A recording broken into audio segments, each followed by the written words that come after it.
எத்தனை சாமி வந்ததையா, இது எந்தெந்த சாமி தந்ததையா, எத்தனை பாட்ட சொன்னதையா,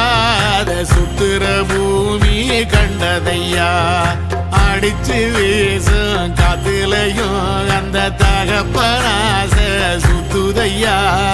பிடிச்சு பூக்கும் விதையிலும் ஒரு வம்சத்து கதையே உள்ளதையா, 100 தலைமுறை சேர்ந்து செதுக்குன ஈர நலம் இது பாறையா, வாழும் வரையிலும் நீயும் விதைக்கிற கடமை இருக்கு கேளையா, கோடி விளக்காயேந்தி கிடந்த வீடும் இருண்டது ஏனையா, மாட விளக்கா நீயும் வரத்தான் வீடும் ஏங்கி நிக்குதையா.